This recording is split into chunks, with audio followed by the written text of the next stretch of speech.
नमस्कार दोस्तों, मेरा नाम शांतनु। आज के वीडियो में टीसीएस एनक्यूटी की जो रीजनिंग पार्ट है, इस पूरे पार्ट को हम लोग कवर करने वाले। डिफरेंट टाइप्स के डिफरेंट डिफिकल्टी लेवल का क्वेश्चन हम लोग ट्राई करने वाले हैं और ये एक रैपिड फायर राउंड होगा। तो दोस्तों, मैं आप लोगों को पहले ही बता देता हूँ क्या स्टेप आप लोगों को फॉलो करना होगा। देखिए, वीडियो के स्क्रीन में एक क्वेश्चन डिस्प्ले होगा और उसका 4 ऑप्शन भी आप लोगों को मिल जाएगा। तो आप लोगों को करना क्या है, वीडियो को पॉज करना है, क्वेश्चन को ट्राई करना है, सॉल्व करने की कोशिश कीजिए। अगर होता है, नहीं होता है, कुछ भी होता है, ट्राई कीजिए। ट्राई करने के बाद आप लोग वीडियो को प्ले कीजिए। प्ले करने के बाद मैं उसका सोल्यूशन आप लोगों को बता दूंगा। इससे क्या आप लोग खुद को चेक कर पाओगे कौन से एरिया पे आप लोग अच्छे से प्रिपेयर हो और कौन से जगह पे आप लोग प्रिपेयर नहीं हो। तो बेसिकली इस वीडियो में मैं टीसीएस एनक्यूटी का जो रीजनिंग पार्ट है, मतलब रीजनिंग का जो सिलेबस है, ये पूरा सिलेबस को मैं कवर करूंगा। वीडियो बहुत ही इंपॉर्टेंट है अगर आप टीसीएस एनक्यूटी में पार्टिसिपेट करने वाले हो। चलिए वीडियो को शुरू करते हैं।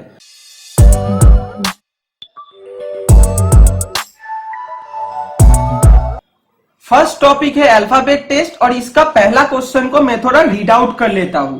Find the second half of the following alphabet is arranged in reverse order, which letter will be ninth letter to the right of the ninth letter counting from the left end। चलिए इस question को solve कर लेते हैं। तो आप लोग video को पॉज कर लीजिए और ट्राई कीजिए। ट्राई करने के बाद वीडियो को प्ले करना। देखिए, इस टाइप का क्वेश्चन को सॉल्व कर लेते हैं। चलिए, A B C D E F G H I J K L M.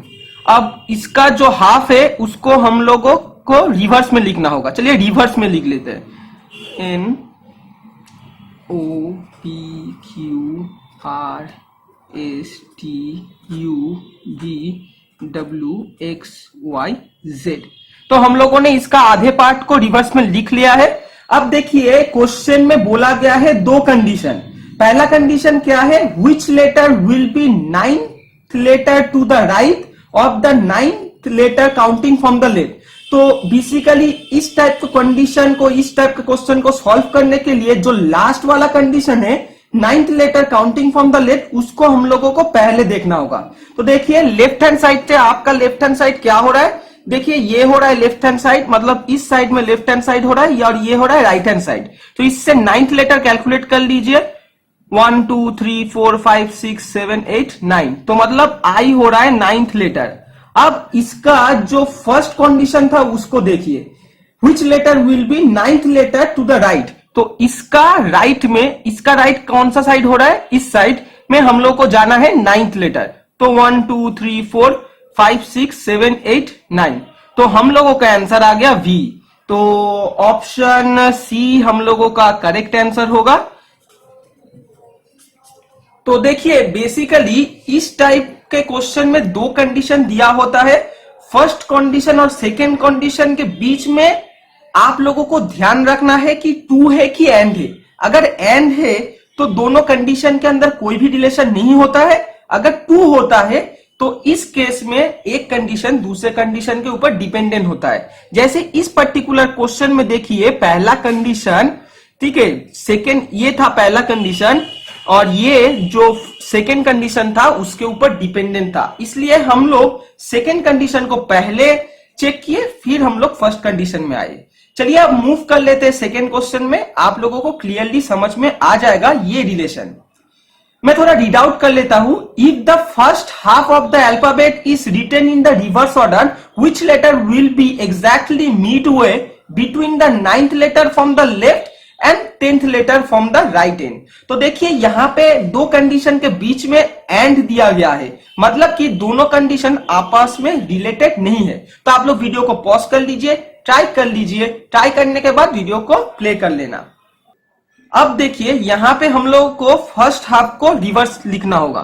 तो इस साइड से स्टार्ट करते हैं। A B C D E F G H I J K L M N O P Q R S T U V W X Y Z. तो यहाँ पे देखिए दो कंडीशन के अंदर कोई भी रिलेशन नहीं है, तो चलिए देख लेते हैं।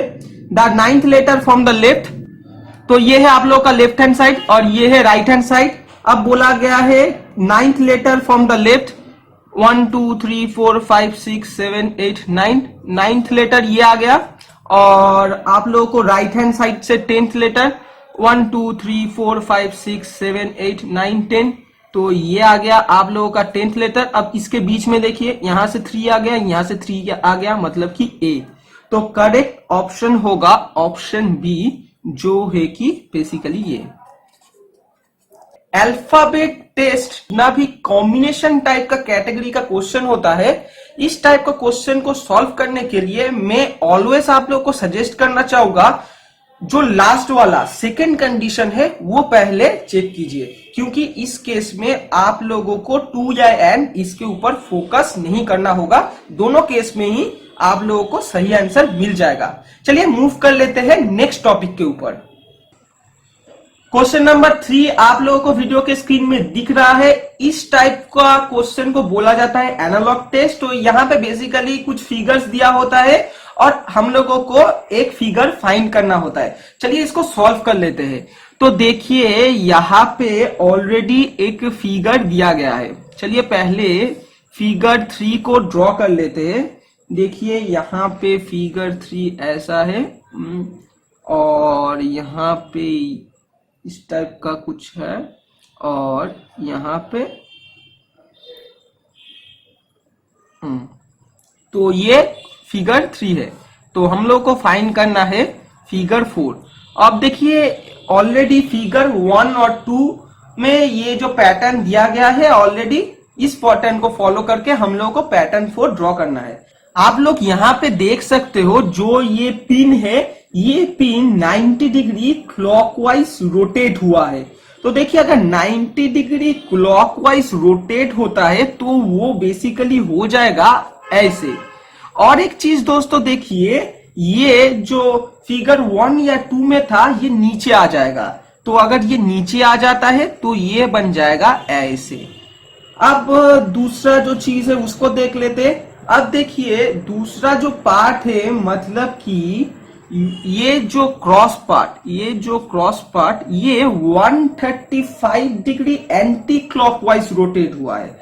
अब देखिए ये अगर एंटी क्लॉकवाइज 135 डिग्री रोटेट होता है तो ये बन जाएगा ऐसे। और ये डॉट कहां पे आ जाएगा, ये 90 ये 45, तो ऐसे आ जाएगा। और जो ये जो बॉक्स वाला केस है, ये बॉक्स वाला केस है इस दोनों के मिडिल में आएगा। लेकिन दोस्तों देखिए बॉक्स क्या हो रहा है, बॉक्स उल्टा हो रहा है। तो इस केस में भी बॉक्स उल्टा हो जाएगा, मतलब ये जो छोटा पार्ट है ये ऊपर आ जाएगा और ऐसे आ जाएगा। तो हम लोगों का करेक्ट ऑप्शन होगा ऑप्शन सी, ये हम लोगों का करेक्ट आंसर है। तो हम लोग आ चुके हैं नंबर 4 क्वेश्चन के ऊपर। ये भी एक एनालॉग टेस्ट का ही क्वेश्चन है। तो बेसिकली देखिए सेम ही टाइप का एक क्वेश्चन है। तो यहाँ पे जो फिगर 3 है उसको मैं ड्रॉ कर लेता हूं। तो फिगर 3 यहाँ पे दिया गया है ऐसे, और इसका जो ये है तो ये ऐसे है। तो बेसिकली देखिए अगर हम लोग 1 और 3 को फॉलो कर लेते हैं, मतलब 1 का जो भी ये एंगल साइड है ये ऑपोजिट हो जाएगा। तो अगर ये ऑपोजिट होता है तो ये होगा और बीच वाला ऊपर चला जाएगा। तो हम लोगों का ऑप्शन सी हो जाएगा करेक्ट आंसर। क्वेश्चन नंबर 5 को मैं थोड़ा रीड आउट कर लेता हूं। 4 out of the 5 pair of the number have the same relationship, find the odd man out. तो देखिए क्वेश्चन नंबर 5 का जो ऑप्शन दिया गया है उसको थोड़ा लिख लेते हैं, 63, और यहाँ पे बी है 10, फिर है 5:124, फिर 2:15, फिर 3:26। तो बेसिकली देखिए यहाँ पे क्या हो रहा है, यहाँ पे 4 का अगर क्यूब कर लेते हो तो क्या होता है 64 - 1 जो कि है 63, और यहाँ पे 1 का अगर क्यूब कर लेते हो तो ये -1 आ जाता है 0।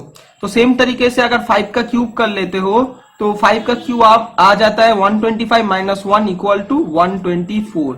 और यहाँ पे 2 का क्यूब कर लो 2 4 8, तो 8 माइनस 1 ये नहीं हो रहा है, यहाँ पे क्रॉस हो रहा है। फिर भी लास्ट वाला ऑप्शन एक बार चेक कर लेते हैं, तो यहाँ पे 27 माइनस 1, तो ये आ जाता है 26। तो हम लोगों का करेक्ट आंसर होगा ऑप्शन डी, जो कि ये चारों पैटर्न को फॉलो नहीं कर रहा है, इन चारों में से ऑड है। अब नेक्स्ट क्वेश्चन में चलते हैं, find the odd man out. तो देखिए यहाँ पे भी सेम तरीके से कुछ पैटर्न को दिया गया है। चलिए लिख लेते हैं ऑप्शन को, ट्राई करने की कोशिश करते हैं। देखिए डी के बाद ई आया है, तो डी प्लस 1, यहाँ पे 1, फिर ई आया है। अब देखिए एच में जाने से पहले एच कहाँ पे आता है, A B C D E F G H. तो यहाँ पे क्या हो रहा है, यहाँ पे हो रहा है, यहाँ पे +3 हो रहा है, +3 होने के बाद एच से जी आ रहा है, मतलब कि -1 हो रहा है। तो ये है पैटर्न। अब ये ऑप्शन बी को चेक कर लेते हैं, RSVU, तो इसका चेक कर लेते हैं। अब देखिए यहाँ पे RS आ रहा है, फिर भी जाने के लिए RSTUV, तो यहाँ पे भी +3 आ रहा है, और यहाँ पे V के बाद U, तो दोस्तों ये U है, तो UV तो -1, तो ये भी मतलब पैटर्न फॉलो हो रहा है। अब ऑप्शन सी को चेक कर लेते हैं, XYBA। अब देखिए यहाँ पे तो प्लस आ रहा है, फिर देखिए यहाँ पे हाँ XYZ, तो अगर हम लोग फिर से AB में जाते हैं तो +3 आ रहा है, तो +3 आ गया, फिर भी -1 आ रहा है, तो मतलब ये भी पैटर्न फॉलो हो रहा है। अब ऑप्शन डी को एक बार चेक कर लेते हैं। ऑप्शन डी के केस में देखिए, ऑप्शन डी के LMQP, तो LM यहाँ पे +1 आ रहा है, LMNOPQ, तो दोस्तों देखिए यहाँ पे पैटर्न फॉलो नहीं हो रहा है, ये क्रॉस हो रहा है, क्योंकि यहाँ पे गैप बढ़ गया।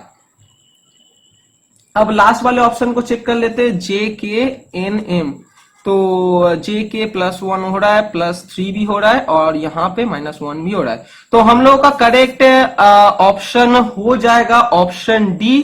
तो ये है ऑड, जो कि ये पैटर्न को फॉलो नहीं कर रहा है। तो ये है पर्टिकुलर हम लोगों का पैटर्न, तो इस पैटर्न को ये फॉलो नहीं कर रहा है।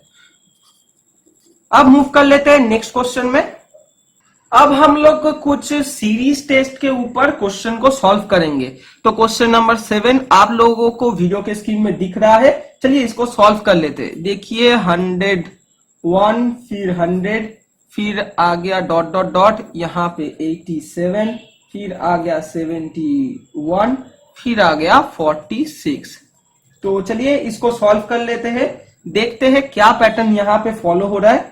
तो देखिए यहाँ पे 1 घटा है, और यहाँ पे कितना घटा है, 87 से 71, तो यहाँ पे 16 घटा है, और 71 से 46 यहाँ पे 25 घटा है। तो आप लोग यहाँ पे देखिए एक पैटर्न हो रहा है, 5 का स्क्वायर हो रहा है, 4 का स्क्वायर हो रहा है। अगर यहाँ पे 1 का स्क्वायर अगर हम लोग पकड़ लेते हैं तो क्या होता है, देखिए 1 का स्क्वायर 1 ही होता है। तो इसके बीच का जो नंबर है उसको थोड़ा कैलकुलेट करने की कोशिश करते हैं, मतलब 2 स्क्वायर होगा, मतलब कि 4 यहां से घट जाएगा। अब 4 घट जाएगा तो हो जाएगा 96। अब 96 से इसका गैप को कैलकुलेट कर लेते हैं। हाँ जी हाँ, यहाँ पे गैप आ गया 9, जो कि है 3 स्क्वायर। तो हम लोगों का करेक्ट आंसर होगा 96, और ऑप्शन होगा हम लोगों का ऑप्शन डी। तो बेसिकली इस टाइप के क्वेश्चन को बोला जाता है सीरीज टेस्ट। इसका और एक क्वेश्चन को सॉल्व कर लेते हैं। इसका क्वेश्चन आप लोगों को वीडियो के स्क्रीन में दिख रहा है। आप लोग वीडियो को पॉज कर लीजिए, ट्राई कीजिए, ट्राई करने के बाद वीडियो को प्ले कीजिए और सॉल्यूशन चेक कर लीजिए। चलिए मैं थोड़ा लिख लेता हूं इसका जो सीरीज है। तो 100 है, फिर आता है 50, फिर आएगा 52, फिर है 26, फिर है 28, तो यहाँ पे कुछ नहीं है, फिर है 16, फिर है 8। तो देखिए यहाँ पे बेसिकली क्या हो रहा है, ये जो नंबर है ये हाफ हो रहा है, फिर यहाँ पे देखिए 52 का भी हाफ हो रहा है ये, तो यहाँ पे बेसिकली हाफ हाफ होते जा रहा है, तो ये भी देखिए 16 का हाफ 8 हो रहा है, तो बेसिकली इसका हाफ होगा। अब 26 डिवाइडेड बाई 2 इक्वल टू 14, तो 14 हम लोग का करेक्ट आंसर होगा, जो कि है ऑप्शन सी। तो ये है हम लोग का आंसर। चलिए मूव करते हैं नेक्स्ट क्वेश्चन में। क्वेश्चन नंबर 9 को मैं थोड़ा रीड आउट कर लेता हूं। In a certain code goodness is coded as, तो यहाँ पे HNPCODTR, गुडनेस को एक लैंग्वेज में कोडेड किया गया है। ऐसे ही greatness coded in that code, तो ग्रेटनेस को इस टाइप का कोडेड में लैंग्वेज में अगर फॉलो करते हैं तो उसका कोडेड वर्जन क्या होगा, इसको फाइंड करना है। तो बेसिकली इस टाइप के क्वेश्चन को बोला जाता है कोडिंग डिकोडिंग। इसको सॉल्व कर लेते हैं। ये है क्वेश्चन नंबर 9, तो देखिए लिख लेते हैं पहले क्या है गुडनेस, और इसका पैटर्न फाइंड करने की कोशिश करते हैं। तो देख लीजिए HNPCODTR, तो आप लोग देखो यहाँ पे क्या पैटर्न है, ABCDEFGH, G के बाद आता है H। अब देखिए O के पहले आता है N, तो यहाँ पे -1 वाला है। अब देखिए O से अगर एक लेटर इंक्रीमेंट होता है तो वो होता है P, तो अब देखिए D से अगर -1 करते हो तो C, तो +1 O -1 D, S के केस में भी ये फॉलो हो रहा है। तो देखिए यहाँ पे दोनों S का डिफरेंट नोटिस करना जरूरी है, बहुत सारा स्टूडेंट यहाँ पे गलतियां कर जाएगा। तो दोस्तों हम लोग का पैटर्न मिला +1 होगा, फिर उसके बाद वाला लेटर में -1 होगा। तो इस पैटर्न को फॉलो करके वो जो ग्रेटनेस है इसको हम लोग कोडेड कर लेते हैं। तो देखिए ये है ग्रेटनेस। अब इसका नहीं, हम गलत लिख लिया ग्रेटनेस, तो इसको हम लोग अब कोडेड कर लेते हैं। तो देखिए अगर +1 करते हैं तो आ जाएगा H। अब इसको अगर R से अगर -N करते PQ आता है तो Q आ जाएगा, फिर +1 ABCDEF आएगा, और -1 कर लेंगे तो Z आएगा, PQRST, T से अगर प्लस करते हैं तो यहाँ पे आ जाएगा U। अब N से अगर 1 माइनस करते तो M आ जाएगा, +1 करते ABCDEF आएगा, और उसके बाद S से अगर -1 करें PQR आएगा, और S से +1 करेंगे तो T आएगा। तो हम लोगों को कौन सा ऑप्शन करेक्ट है, यहाँ पे देखिए ऑप्शन बी हम लोग का करेक्ट आंसर है। चलिए कोडिंग डिकोडिंग का नेक्स्ट क्वेश्चन को सॉल्व कर लेते हैं। वीडियो के स्क्रीन में क्वेश्चन आ गया है, आप लोग यहाँ पे पॉज कर दीजिए, ट्राई कीजिए, ट्राई करने के बाद वीडियो को प्ले कर देना और सॉल्यूशन चेक कर लेना।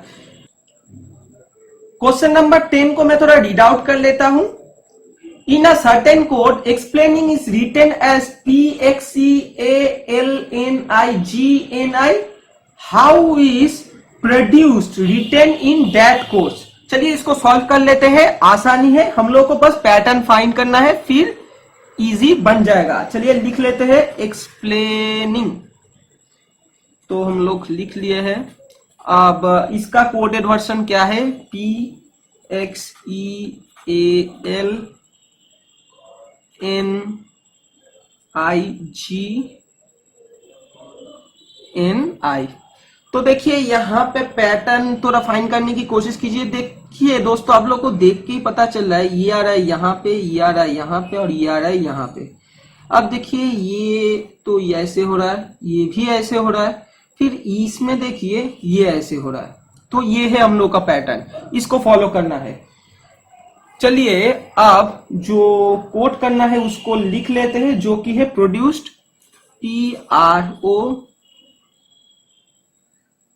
PRODUCED। चलिए इसको कोड कर लेते हैं। तो पहला वाला ऐसे ही जिगजैग होगा, मतलब ऐसे ही 3 टाइम क्रॉस होगा, तो O आ जाएगा, R आ जाएगा, P आ जाएगा, और लास्ट वाला भी ऐसे क्रॉस में आएगा, मतलब 3 क्रॉस होगा, तो D आएगा, E आएगा, C आएगा, और लास्ट वाला ऐसे सिंपल क्रॉस होगा। तो हम लोगों का करेक्ट आंसर होगा। तो दोस्तों देखिए यहाँ पे जितना भी ऑप्शन दिया गया है उनमें से 4 में तो मैच नहीं आ रहा है, तो हम लोग का करेक्ट आंसर होगा ऑप्शन ई, जो कि है none of these. Question number 11 को रीड आउट कर लेता हूं। Ankit started walking towards north. After walking 30 metre he turn towards left and walk 40 metre. He then turned left and walked 30 meters. He again turned left and walked 50 meters. How far is he from his original position? Basically इस type का question को बोला जाता है direction test problem. चलिए इसको solve कर लेते हैं। तो ये है हम लोगों का क्वेश्चन नंबर 11। तो पहले ये काम कीजिए, डायरेक्शन लिख लीजिए। ये होता है हम लोगों का ईस्ट वेस्ट, और ये होता है नॉर्थ, ये होता है साउथ। अब चलिए ओरिजिनल पोजीशन इसका पकड़ लेते हैं। ये अब क्या बोला गया है, देखिए Ankit started walking towards north after walking 30 metres. तो यहाँ पे नॉर्थ में ये गया है 30 मीटर। 30 मीटर जाने के बाद क्या किया है, after walking 30 metres he turn towards left. तो अगर देखिए इस साइड में अगर खड़ा रहेगा अंकित, ये पॉइंट पे अगर लेफ्ट में टर्न लेगा वो होगा वेस्ट की तरफ। He turn towards left and walk 40 metre. तो यहाँ पे देखिए वो 40 मीटर तक वॉक किया, करने के बाद स्टॉप हो गया।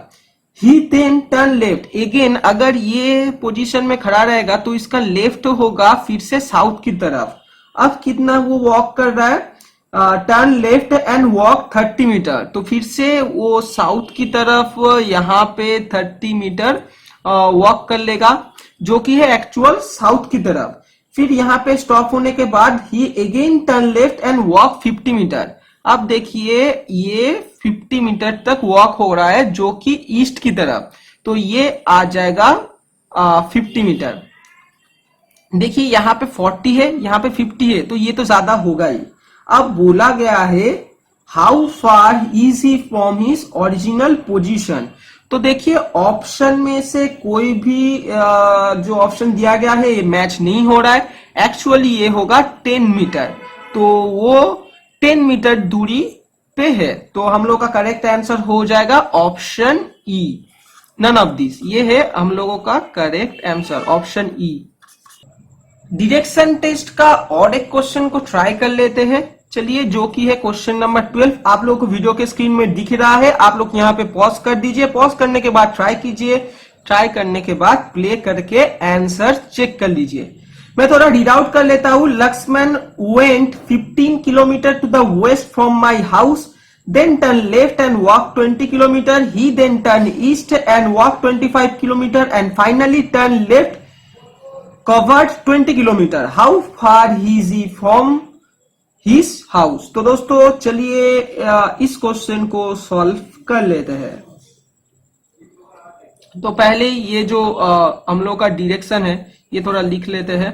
अब क्या बोला गया है, Laxman went 15 kilometre to the west from my house. तो यहाँ पे एक पॉइंट पकड़ लीजिए जो कि है ए। अब इससे क्या हो रहा है, Laxman went 50 kilometre to the west from my house. तो ये मेरा हाउस है, इससे 15 किलोमीटर वेस्ट में लक्ष्मण गया है। तो ये इस साइड में आएगा। अब क्या बोला गया है, देन ही टर्न लेफ्ट। अब देखिए लेफ्ट मतलब कि ये इस साइड होगा। तो इस साइड में अगर लेफ्ट में टर्न कर लेता है तो कितना वॉक कर रहा है, 20 किलोमीटर। तो देखिए अगर ये 15 हो रहा है तो 20 थोड़ा ज्यादा होगा। अप्रोक्स थोड़ा पकड़ के ड्रॉ कीजिए। तो 20 किलोमीटर फिर साउथ में वॉक किया। वॉक करने के बाद ही देन टर्न ईस्ट। अब देखिए ईस्ट मतलब उसका आ गया लेफ्ट, फिर से लेफ्ट। तो ईस्ट में टर्न करने के बाद कितना वॉक कर रहा है, 25 किलोमीटर। तो यहाँ पे 10 किलोमीटर और ज्यादा होगा। ये थोड़ा कैलकुलेट करके ड्रॉ कीजिए। फिर 25 किलोमीटर ईस्ट में वॉक कर लिया। Finally turn left. अब देखिए ये अगर इस साइड से लेफ्ट में टर्न कर रहा है तो ये इस साइड होगा एंड कवर 20 किलोमीटर। तो अगर ये 20 किलोमीटर क्रॉस कर लेता है तो ये पॉइंट बी पे आता है। ये 20 किलोमीटर है। How far is he now from his home. अब दोस्तों देखिए यहाँ पे बोला गया है कितना दूरी पर वो है। तो दोस्तों देखिए, ये अगर माइनस कर लेते हो तो आप लोगों को यहाँ पे 10 किलोमीटर दिख जाएगा, मतलब कि 10 किलोमीटर वो दूर है अपने घर से। तो हम लोग का ऑप्शन कौन सा हो जाएगा? ऑप्शन डी, जो कि है 10 किलोमीटर, हो जाएगा करेक्ट आंसर।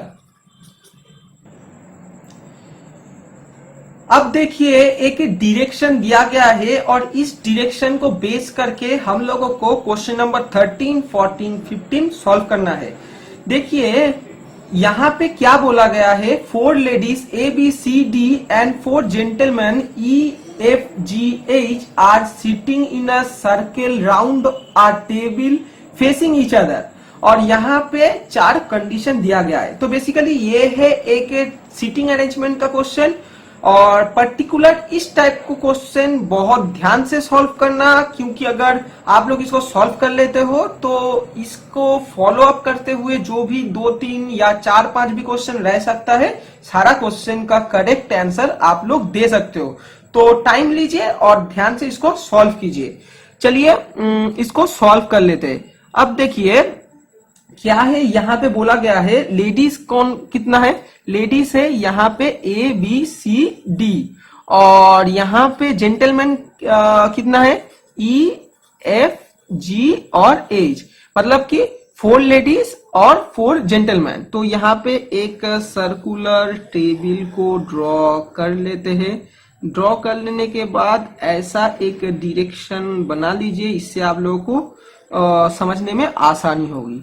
चलिए आप जो यहाँ पे इंस्ट्रक्शन दिया गया है उसको रीड आउट कर लेते हैं।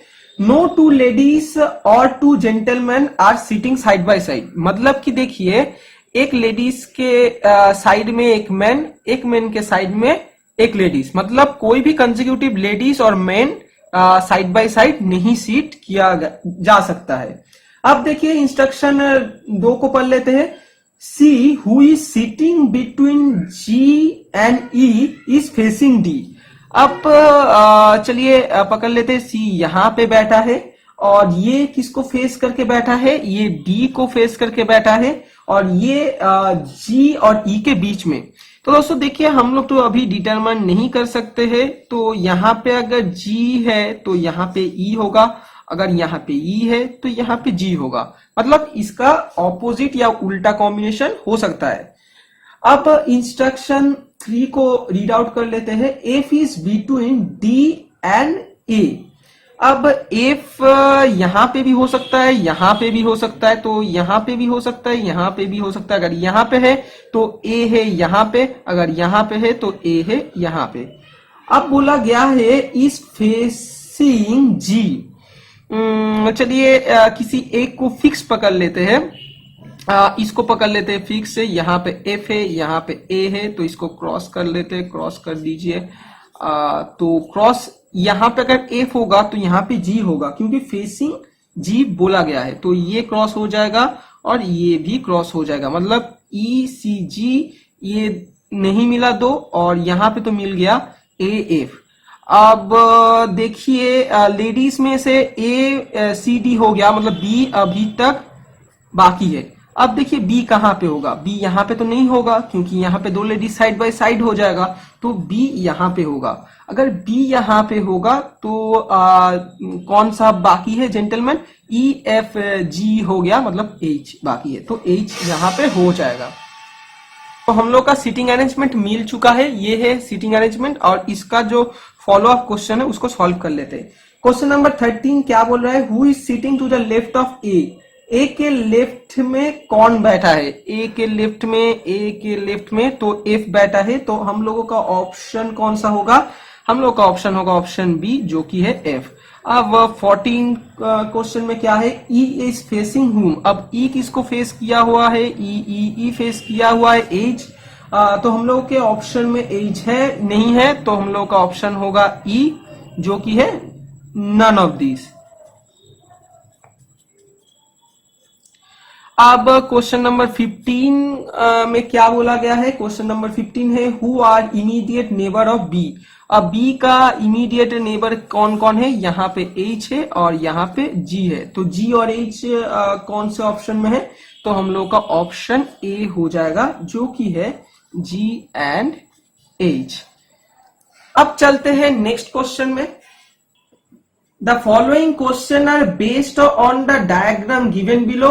कुछ इंस्ट्रक्शन दिया गया है, चलिए इसको रीड आउट कर लेते हैं। The rectangle represent government employees, the triangle represent urban people, the circle represent graduates, the square represents clerk. तो यहाँ पे कुछ जियोमेट्रिकल डायग्राम को रिप्रेजेंट किया गया है, कुछ स्पेसिफिक एम्प्लॉइज या पीपल। तो चलिए डायग्राम को थोड़ा ड्रॉ कर लेते हैं। तो ये है क्वेश्चन नंबर 16। तो यहाँ पे एक रेक्टेंगल है जो रिप्रेजेंट करता है गवर्नमेंट एम्प्लॉई। फिर है एक इसके अंदर जो कि है एक स्क्वायर जो बेसिकली डिनोट करता है क्लर्क को। तो ये है क्लर्क्स। और फिर एक है यहाँ पे सर्कल। अब ये सर्कल रिप्रेजेंट करता है ग्रेजुएट्स को, ग्रेजुएट्स। और एक बड़ा सा ट्रायंगल है जो रिप्रेजेंट करता है, तो जो रिप्रेजेंट करता है, तो ये मीट नहीं होना चाहिए था, ठीक है। ये है अर्बन पीपल।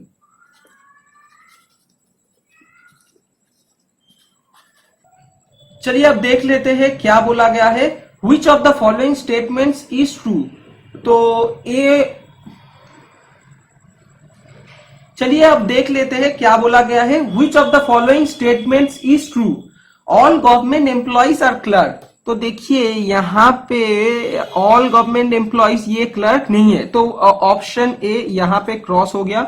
ऑप्शन बी को देखिए, some government employees are graduate as well as clerk.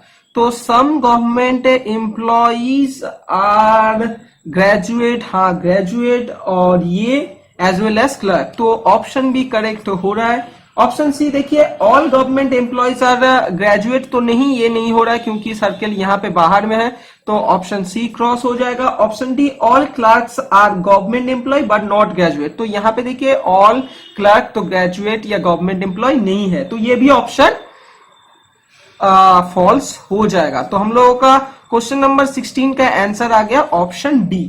Question number 17 क्या है, चलिए रीड आउट कर लेते हैं। Choose the correct statement. Some clerks are government employ. तो देखिए यहाँ पे some clerks are government employ, हाँ ये करेक्ट हो रहा है। अब no clerk is from urban area, नहीं ये अर्बन एरिया से हो रहा है। After all clerks from urban area, ये हो रहा है, तो ये ऑप्शन क्रॉस हो जाएगा। अब C, all graduates are from urban areas, नहीं कुछ ग्रेजुएट ऐसा भी है जो कि अर्बन एरिया से नहीं है, तो ऑप्शन सी भी cross. Option D, all graduates are government employees, all graduates are government employees, तो नहीं ये भी करेक्ट नहीं हो रहा है। तो हम लोग का करेक्ट आंसर आ गया ऑप्शन ए। क्वेश्चन नंबर 17 का ऑप्शन ए हो गया करेक्ट आंसर। चलिए अब मूव कर लेते हैं नेक्स्ट क्वेश्चन में। क्वेश्चन नंबर 18 को मैं थोड़ा रीड आउट कर लेता हूं। यहां पे बोला गया है इफ प्लस मीन्स, तो प्लस का मीन्स है मल्टीप्लीकेशन, माइनस का मीन्स है यहाँ पे एडिशन, मल्टीप्लीकेशन का मीन्स है यहाँ पे डिवीजन, और यहाँ पे डिवीजन का मीनिंग है सब्सट्रैक्शन। और यहाँ पे एक एक्सप्रेशन दिया गया है और उसको हम लोग को कन्वर्ट करना है, मतलब इस सिस्टम को फॉलो करके वो कैलकुलेट करना है। तो पहले ओरिजिनल एक्सप्रेशन लिख लेते, 6 माइनस 9, फिर प्लस मल्टीप्लीकेशन एंड डिवीजन। चलिए इसको रिप्लेस कर लेते हैं, तो ये बन जाएगा प्लस, अब प्लस होता है मल्टीप्लीकेशन, मल्टीप्लीकेशन बन जाएगा डिवीजन, और डिवीजन बन जाएगा माइनस। तो यहाँ पे बॉडमास रूल फॉलो होगा, बॉडमास रूल फॉलो करके ये सॉल्व कर लेते हैं। अब देखिए पहले होगा division, 6 plus 9 cross 8 divided by 3 minus 20, तो 3 यहाँ पे आ जाएगा 6 प्लस 24 माइनस 20, तो 4 ऑप्शन हम लोगों का 10 होगा, आंसर हम लोगों का 10 होगा। तो ऑप्शन हम लोगों का करेक्ट होगा सी, तो सी हम लोगों का करेक्ट आंसर है। चलिए मूव कर लेते हैं नेक्स्ट क्वेश्चन में। क्वेश्चन नंबर 19 में यहाँ पे एक डायग्राम दिया गया है और इसका डिस्क्रिप्शन को रीड कर लेते हैं। 500 candidates appear in the examination conducted for the test in English, Hindi and Mathematics. The diagram gives the number of candidates who failed in different tests. What is the percentage of candidates who failed at least 2 subjects? तो question number 19 ये बहुत ही important question है। अगर आप लोग इस diagram को समझ जाते हो ना तो ये क्वेश्चन आसानी से सॉल्व कर लोगे। तो ये बेसिकली इंग्लिश है और ये है मैथमेटिक्स और ये है हिंदी। चलिए अब नंबर को लिख लेते हैं। यहाँ पे है 12, 5, 10 और यहाँ पे 12, फिर 50, यहाँ पे 75 और 30। अब देखिए यहाँ पे टोटल स्टूडेंट कितना है, टोटल स्टूडेंट है 500, यहाँ पे तो बोला गया है। और एक चीज देखिए, at least failed in 2 subject, at least failed in 2 subject, 2 subject इसका मतलब क्या है, 2 सब्जेक्ट में फेल है या 3 सब्जेक्ट में, 2 या 3, 2 या 3 सब्जेक्ट में फेल है, तो दोनों ही कंसीडर हम लोगों को करना होगा। अब देखिए यहाँ पे ये है 2 सब्जेक्ट, मतलब जो इंग्लिश में भी फेल हुआ है वो मैथ में फेल हुआ है। इतना कितना स्टूडेंट है यहाँ पे 12 जन ऐसा भी है जो मैथ में फेल हुआ और हिंदी में फेल हुआ, और 10 ऐसा स्टूडेंट है जो इंग्लिश में फेल हुआ, हिंदी में फेल हुआ, और 5 ऐसा स्टूडेंट है जो इंग्लिश मैथ हिंदी तीनों में फेल हुआ। अब टोटल ऐसा फेल कंडीशन को प्लस कर लेते हैं, 12 प्लस 12 प्लस 10 प्लस 5, तो ये आ गया 24 प्लस 15 39, तो 39। अब इसका परसेंटेज निकाल लेते हैं, तो ये आ जाएगा 39, टोटल स्टूडेंट्स है 500। अब इसको कैलकुलेशन कर लेते हैं, तो ये अगर हम लोग कैलकुलेट कर लेते हैं तो 7.8% आ जाएगा। आप लोग कैलकुलेट करके देख लेना। तो हम लोग का ऑप्शन आ जाएगा, ऑप्शन डी होगा करेक्ट आंसर, ऑप्शन डी हम लोग का करेक्ट आंसर। अब मूव करते हैं नेक्स्ट क्वेश्चन के ऊपर। देखिए दोस्तों, क्वेश्चन नंबर 20 में कुछ स्टेटमेंट्स दिया गया है और कुछ कंक्लूजन दिया गया है, तो इन दोनों को बेसिस करके हम लोगों को डिटरमाइन करना होगा कौन सा ऑप्शन करेक्ट है। चलिए स्टेटमेंट क्या है देखिए, नो पैरट इज क्रो, तो ऐसे एक सर्कल बना लेते हैं जिसको दे देते हैं पैरट। अब यहाँ पे और एक सर्कल बना लेते हैं जो कि है क्रो। अब देखिए इसमें कोई कॉमन सेक्शन नहीं है, तो no parrot is crow, but जो स्टेटमेंट 2 है वो क्या है, ऑल क्रोज आर बैड, तो यहाँ पे एक बड़ा सा सर्कल बना लीजिए और ये कर दीजिए बैड्स। तो ये देखिए ऑल क्रोज आर बैड। अब देखिए कंक्लूजन, देखिए 4 कंक्लूजन है, कौन कौन सा कंक्लूजन फॉलो हो रहा है हम लोग को डिटरमाइन करना होगा। चलिए कर लेते हैं। तो कंक्लूजन 1 क्या है, सम बैट्स आर पैरट, तो सम बैट्स आर पैरट ये नहीं होगा। देखिए बैट्स तो पूरा ही अलग है और पैरट भी अलग ही है, तो ये नहीं होगा। अब कंक्लूजन 2 क्या है, ऑल बैट्स आर पैरट, नहीं, ऑल बैट्स आर पैरट नहीं है, ये भी क्रॉस हो जाएगा। अब 3 देखिए सम, अब कंक्लूजन 3 देखिए, सम बैट्स आर क्रो, तो देखिए हाँ सम बैट्स आर क्रो ये हो रहा है। अब देखिए कंक्लूजन नंबर 4 क्या बोल रहा है, सम बैट्स आर नॉट क्रो, तो देखिए हाँ यहाँ पे भी सम बैट्स और नॉट क्रो हो रहा है। अब देखिए ऑप्शन क्या क्या है चेक कर लेते हैं। तो देखिए यहाँ पे फॉलो हो रहा है 3 और 4, ऑप्शन में से किसी से भी मैच नहीं हो रहा है। तो दोस्तों देखिए ये एक बहुत ही ट्रिकी क्वेश्चन है, जरा गौर कीजिए कंक्लूजन 3 और 4 में, जरा ध्यान से रीड कीजिए। देखिए सम बैट्स आर क्रो ये तो सही हो रहा है, सम बैट्स आर नॉट क्रो ये 2 स्टेटमेंट सेम है, ये 2 स्टेटमेंट सेम ही है, बस इसको नॉट लगा के बोला गया है। मतलब कि हम लोगों का करेक्ट ऑप्शन होगा ओनली 3 फॉलोज। तो दोस्तों ज्यादातर स्टूडेंट इस टाइप को क्वेश्चन का गलत आंसर कर जाएगा। अगर ऑप्शन ई में रहता नन ऑफ दिस, तो हम लोग नन ऑफ दिस को टिक कर लेते। ध्यान से करना, बहुत ही इजी होता है, बस क्लियरफुली थोड़ा सोचने की कोशिश करना, सही आंसर आप लोग इजीली कर पाओगे। चलिए नेक्स्ट क्वेश्चन में मूव करते हैं। क्वेश्चन नंबर 21 को मैं थोड़ा रीड आउट कर लेता हूं। From the following figure of dice find which number will come in the place of question mark. तो ये है डाइस प्रॉब्लम, चलिए इसको सॉल्व कर लेते हैं। ये है 21।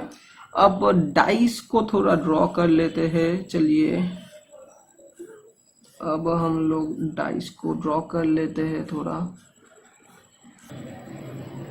अब इसका नंबर लिख लेते हैं 2 3 4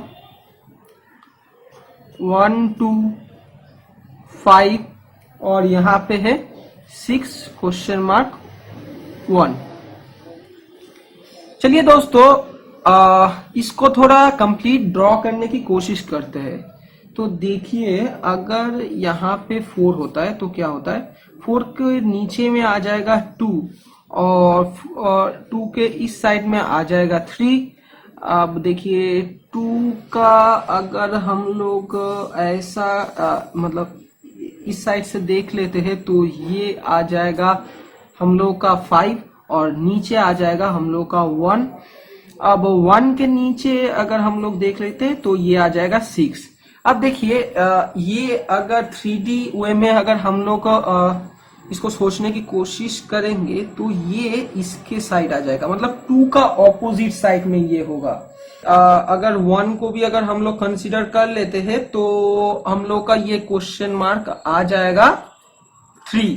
तो करेक्ट आंसर है ऑप्शन डी, ये हम लोगों का आंसर हो जाएगा।